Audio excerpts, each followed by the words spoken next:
What's going on? This is your boy PKJ, and I'm coming to you today talking about vision again.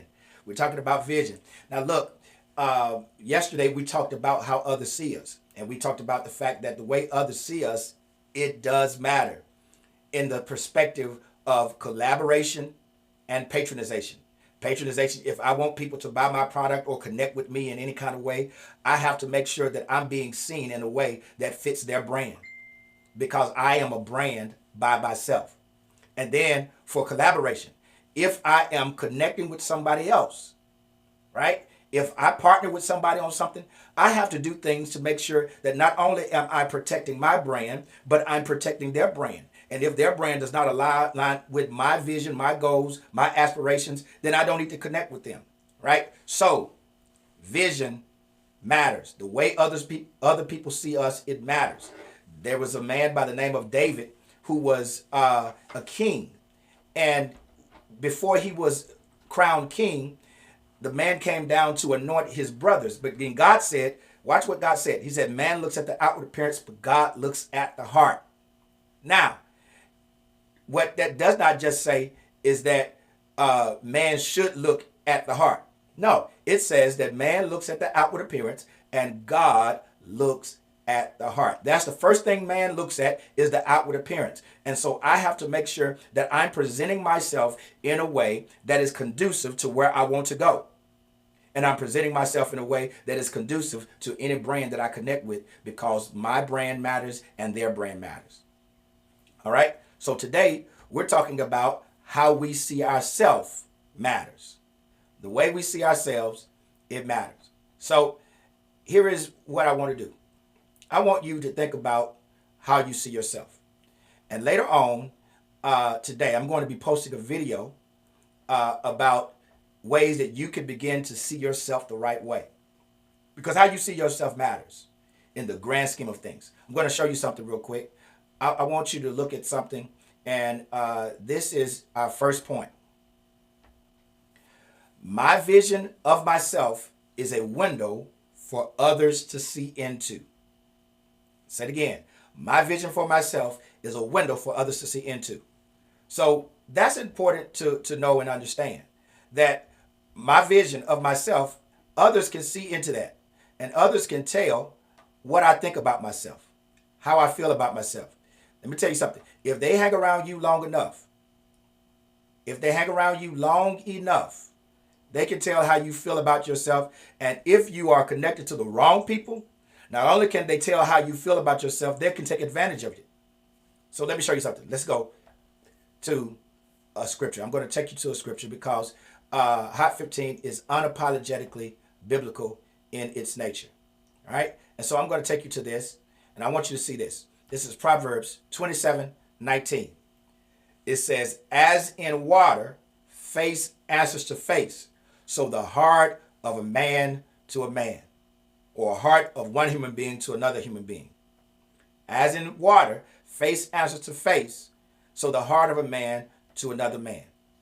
All right? So when you see yourself a certain way, people are observing you and watching how you interact with other people, how you take care of yourself, how you do your self-talk, what you say about yourself.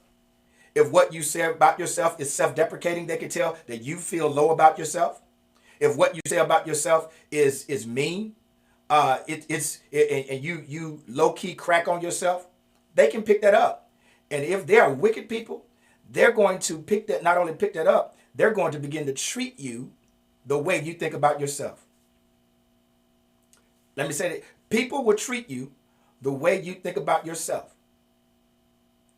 And it's important that we get that, we understand that, and we operate in that manner, because if I am operating in a manner that is not congruent to how I really see myself, or well, should I say, if I'm operating in a manner that makes me think low of myself, or causes people to see me thinking low of myself, people are going to take advantage of that. And so we need to make sure that we're not thinking small of ourselves. And we also have to make sure that we don't think too much of ourselves.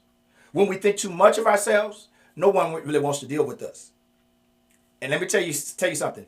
If you think too highly of yourself and people deal with you, it's because you are a predator who preys on people who think too small of themselves, and you pounce on people and you manipulate people and you lie. This is Coach Jones talking, because I'm trying to get you out. If you think too highly of yourself, the only reason people want to fool with you is because you're manipulative. I'm sorry. I just had to say it like it is.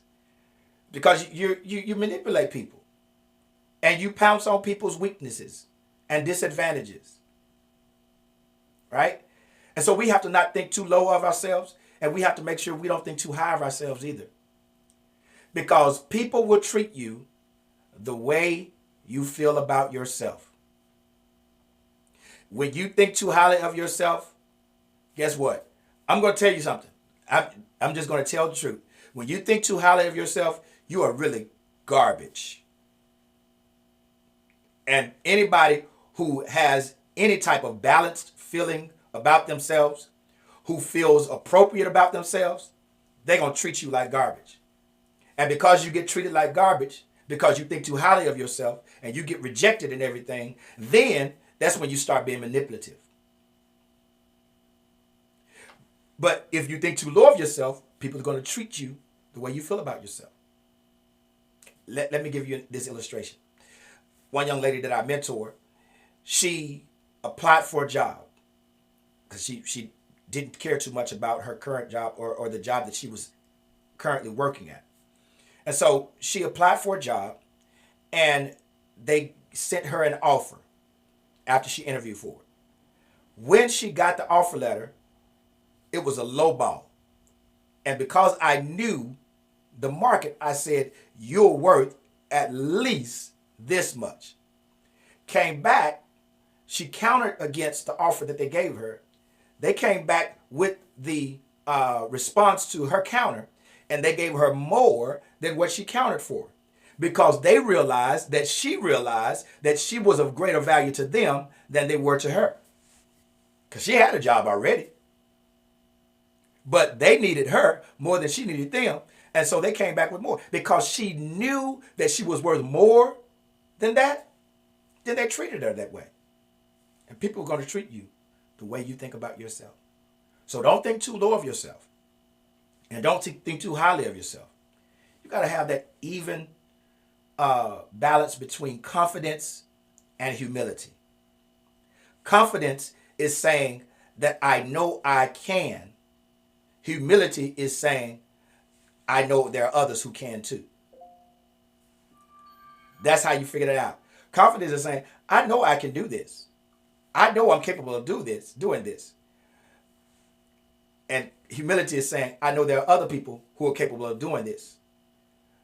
But the confidence comes back and says, they may be able to do it, but they can't do it like I do it. They may do it in a different manner, and their different manner may fit somewhere else, but I may not be for everybody, but I'm for somebody.